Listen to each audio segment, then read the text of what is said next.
muito boa tarde a todos.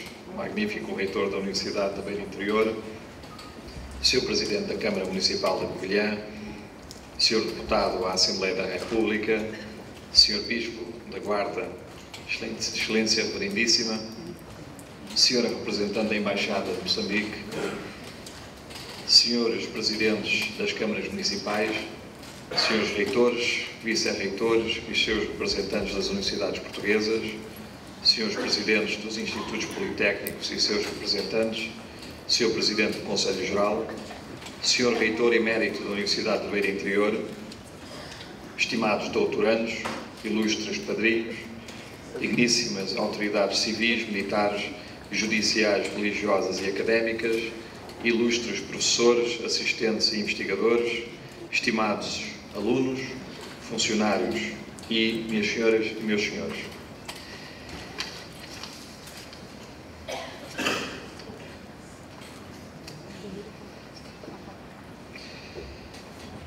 É uma enorme honra estar aqui hoje e receber esta distinção. Não apenas pela distinção em si mesma, o que só por si é motivo de orgulho, mas pela instituição que me atribui e as pessoas que assim o decidiram. A Universidade da Beira Interior e a direção do professor António Fidalgo, que tanto admiro. Por isso, as minhas primeiras palavras são naturalmente agradecimento. Muito obrigado pelo convite e muito obrigado por esta distinção. Queria também, naturalmente, cumprimentar o professor Carlos Chalema e o comendador Paulo de Oliveira. No contexto desta cerimónia foi-me pedido pelo Sr. Professor, Sr. Reitor, que eu fizesse algo ligeiramente diferente e que permitisse partilhar, por um lado, o meu percurso e as experiências que tenho vivido e a forma como as tenho interpretado. Falar deste tema numa altura em que tantos acontecimentos se desenrolam é, no mínimo, uma missão muito difícil, podem ver, e já que a cada experiência nós evoluímos. E a forma como nós interpretamos cada experiência depende essencialmente de nós. E só de nós, saber ler e avaliar o que nos acontece e ter a disponibilidade para aprender com cada nova experiência para progredirmos como pessoas e profissionais. Para mim, esse é o principal desafio das nossas vidas. Por isso, e porque me revejo em muitos do que hoje aqui estão presentes, como pais, como educadores, como alunos e como profissionais, propus-me um roteiro diferente do habitual. Desafiei alguns amigos chegados a colocarem-me algumas questões para as quais, de uma forma humilde, eu pudesse contribuir com respostas que não apenas retratem a minha experiência, mas que tornem esta nossa sessão mais interessante. Como digo, são apontamentos, são essencialmente os meus pensamentos em relação a alguns aspectos e passo já imediatamente à primeira questão. A primeira pergunta que me foi feita foi qual a importância que atribuo à educação na sociedade do futuro. É uma pergunta tanto mais pertinente quando estamos numa universidade, espaço por excelência da educação e do futuro. Este é um tema que interessa cada vez mais pais, educadores, professores, cidadãos e também os gestores. Não é por acaso, porque a disponibilidade de talento, que depende em parte da nossa formação académica, vai no futuro distinguir as sociedades, as que tiverem sucesso e as que não tiverem sucesso. Por isso, para além de continuar a investir fortemente na educação, eu ouvi com preocupação algumas das referências foram feitas pelo Sr. Reitor. Do meu ponto de vista, um investimento forte na educação é fundamental para que nós possamos habilitar a sociedade portuguesa para os desafios do futuro, mas para além disso, e não basta só investir na educação, é fundamental deixar cair algumas ideias feitas para aproveitar o talento nas suas mais diversas formas. Nunca precisamos tanto de obter esse oxigênio e seremos tão mais felizes quanto formos capazes de perceber e de estimular que o ar novo não venha todo do mesmo sítio ou sequer dos sítios mais habituais. A segunda pergunta que me fizeram é sobre o meu percurso académico e profissional. Como é que as minhas decisões tiveram impacto no meu percurso? A resposta simples e direta e da qual fico convencido à medida que o tempo passa é que devemos seguir o que acreditamos estar certo. dependendo, naturalmente, das circunstâncias da vida, dos condicionalismos de cada um. Mesmo assim, deveríamos seguir o caminho que consideramos certo para nós, mesmo quando isso implica dar um passo atrás ou quando as decisões que tomamos são difíceis de implementar. Subscrevo a teoria de que o sucesso tem base em duas premissas: disponibilidade para correr riscos, mas também não podemos esquecer aquilo que em inglês se diz a lady luck, que é a boa sorte. Lembro-me sempre das palavras de Paul Getty, que dizia: rise early, work late and strike oil. Acordar cedo, trabalhar muito e ter a sorte de encontrar petróleo.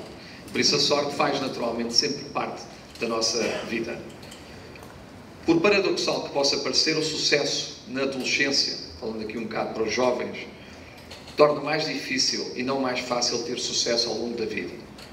Ter demasiado sucesso numa etapa precoce na nossa vida, e aqui os adolescentes, os jovens com mais sucesso e os mais bem-sucedidos, que me perdoem, pode nos trazer um sentimento de desilusão face a algo que nós convencemos ser nosso de pleno direito. Pessoalmente, estou convencido que há pouca correlação entre o sucesso no liceu e na universidade com o que se passa na vida fora. E por isso, quem nunca experimentou um revés, enquanto jovem, quem nunca perdeu, quem nunca sentiu esse sabor amargo da derrota, pode nunca aprender também a recuperar de uma derrota. Terceira pergunta. Agora entramos com temas um pouco mais de negócio e da minha experiência profissional. Como é que uma empresa de telecomunicações, ou qualquer empresa, neste caso de telecomunicações, que é a minha vocação, como é que uma empresa de telecomunicações deve atuar na indústria com os paradigmas de hoje? Não é preciso uma lista muito grande nesse aspecto.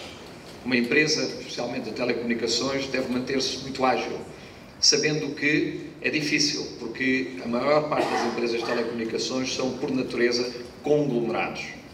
A estrutura da empresa é fundamental que deva ser definida em torno do que está certo e não em torno de quem está certo. É preciso saber distinguir o perímetro de controle do perímetro de responsabilidade. E depois as coisas muito práticas, muitas delas mencionadas pelo professor Triboulet. Perceber e antecipar as tendências do consumo. Naturalmente, estarmos um passo à frente daquilo que os nossos clientes no futuro vão precisar. Colaborar e cooperar de uma forma transversal, o trabalho de equipe fundamental, sem fronteiras de setor. Por sermos uma empresa de telecomunicações, temos e devemos manter um diálogo permanente com outras áreas, com outras indústrias, porque juntos podemos, com certeza, fazer a diferença. Investir em inovação. Mas inovação não são só produtos e serviços, é também a forma de gerir uma empresa. Apostar no design. Uma das áreas onde eu acho que na Portugal Telecom se aprendeu bastante foi na interação que nós mantivemos com arquitetos, exatamente para entender o que é que poderão ser as casas do futuro e a forma como nós podemos preparar os nossos serviços, os nossos produtos, exatamente para se enquadrarem nessas casas do futuro. E depois fazer aquilo que normalmente é o contrário do que o instinto nos aconselha. O instinto muitas vezes nos diz para desacelerar. Nessa altura devemos fazer o contrário, colocar o pé no fundo, bem no fundo, e procurar contributos de muitos parceiros, porque as respostas para os desafios que nós estamos a enfrentar e que vamos enfrentar depende da nossa capacidade também de inovar a forma como relacionamos com outras entidades de outros setores. Nós estamos rodeados de boas ideias. Isso tem sido uma aprendizagem nesse percurso profissional, que para mim terminou há pouco tempo, com a saída da Oi, pelo menos no setor por enquanto, mas as boas ideias, elas estão sempre à nossa volta. O que muitas vezes não existe é a abertura para nós atendermos a essas boas ideias, ou às novas ideias. Muitas vezes estamos muito focados naquilo que todos sabemos e nas verdades que estão adquiridas. As certezas absolutas, muitas vezes, se atravessam no caminho das ideias inovadoras. Vivemos num mundo com grande aceleração, rápida mutação, e só os que melhor o compreenderem se adaptarão para poder sobreviver a médio e longo prazo.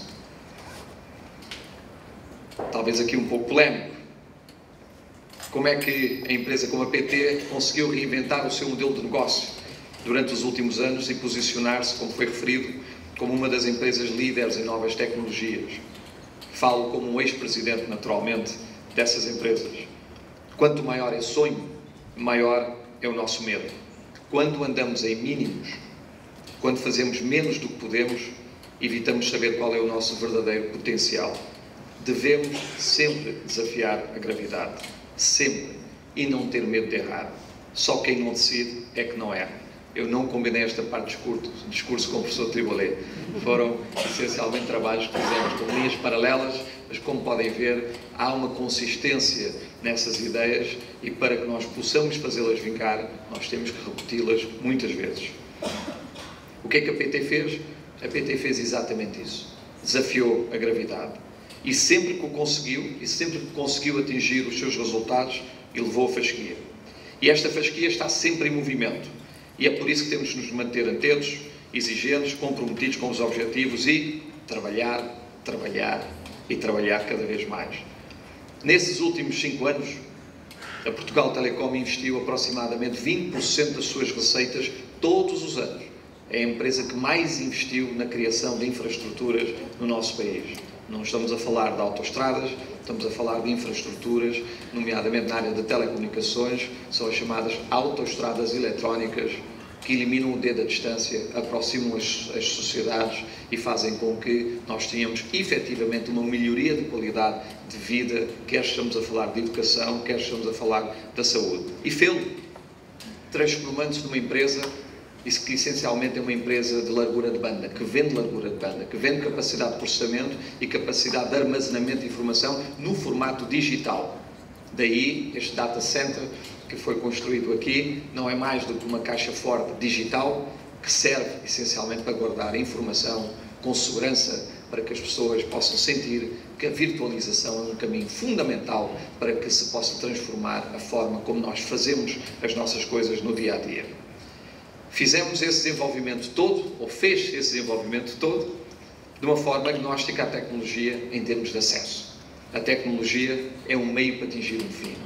Hoje, mais de 60% das receitas da Portugal Telecom provêm do negócio de dados.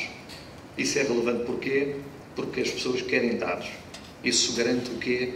Isto garante, acima de tudo, a relevância dos serviços e, por isso, a sustentabilidade do modelo de negócio a médio e longo prazo da companhia. Eu testemunhei por diversas vezes a capacidade da PT de superar todas as adversidades.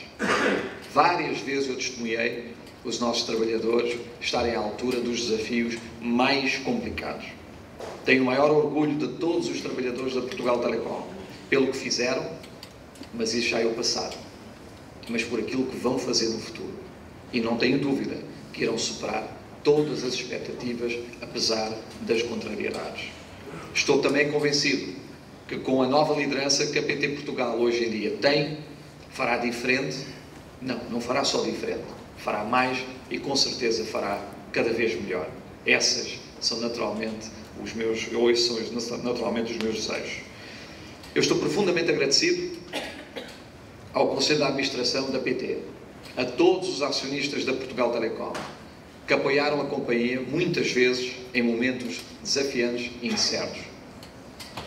Um obrigado sentido também a todos os presidentes da Portugal Telecom, com uma referência especial ao professor Hernani Lopes, que tanto me ensinou, mas todos eles juntos, que tanto me ensinaram e que tiveram um papel fundamental na definição do direcionamento e das prioridades da companhia, nas várias etapas da nossa vida corporativa, no sucesso, desde a privatização, internacionalização, alinhamentos estratégicos, parcerias internacionais, investimentos para potenciar a inovação, etc, etc.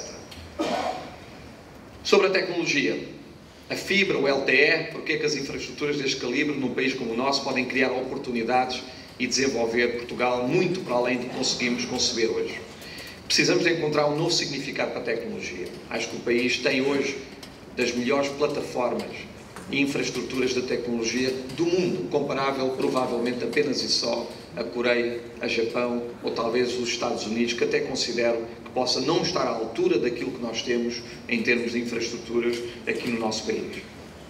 No entanto, para fazer a tal diferença, nós precisamos de uma epifânia tecnológica. Lembro-me sempre do negócio que os Estados Unidos criaram quando decidiram abrir os satélites militares do GPS nos anos 90. O valor não está na tecnologia em si, ela hoje em dia já existe, o valor está em fazer com que a tecnologia signifique algo para nós e que tenha um impacto para as nossas vidas. É isso que, do meu ponto de vista, o setor deve, em Portugal, desesperadamente procurar, que é soluções já existem, ou se quiserem, temos que identificar os problemas e pôr essa infraestrutura a desenvolver soluções que permitam, essencialmente, potenciar tudo que o nosso país tem de diferente face ao resto da Europa, onde, sinceramente, considero que estão bem mais atrasados do que Portugal.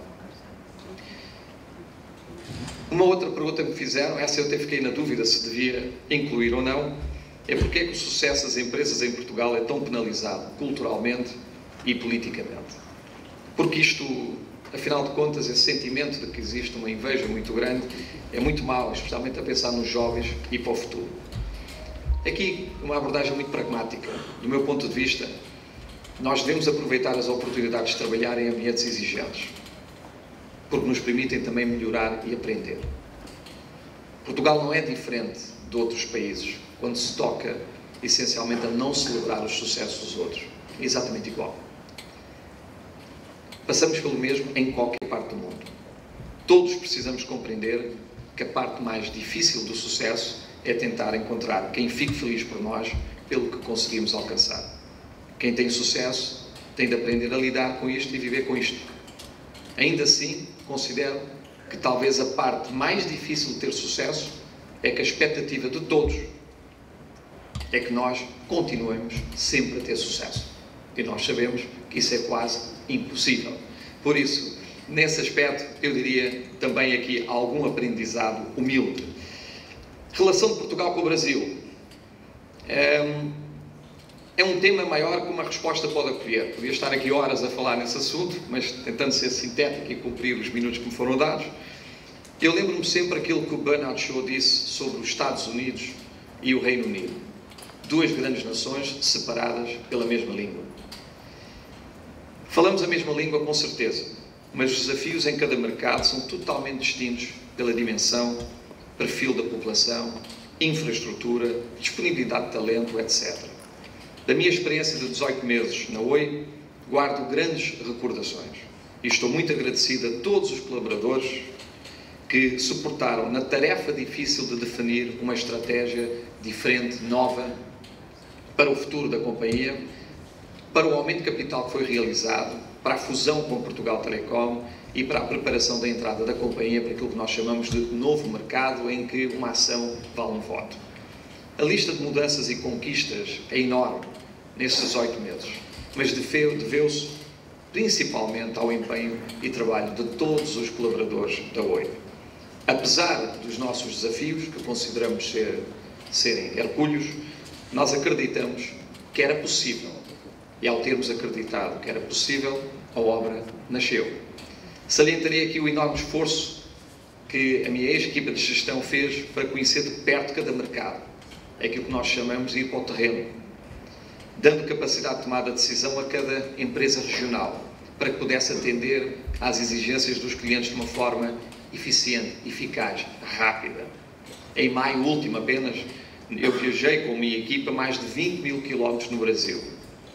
Os desafios são de facto enormes, mas as oportunidades também são enormes. E não tenho dúvidas que a aposta na tecnologia vai ser um pilar fundamental para o sucesso futuro do Brasil, porque um dos maiores combates que tem que ser travado é o aumento da produtividade e a tecnologia é, essencialmente, um mecanismo disponível, a ferramenta essencial para que esse combate possa ser feito e para que o crescimento económico no futuro esteja assente nos ganhos de produtividade e não apenas e só no consumo. Não tenho dúvidas que a Oi fará mais e melhor no futuro e será dona do seu próprio futuro com a pulverização do seu capital e a entrada no novo mercado. A nova liderança da companhia tem tudo para dar certo. E como já disse publicamente, a Oi conta sempre comigo na sua torcida. Algumas considerações finais.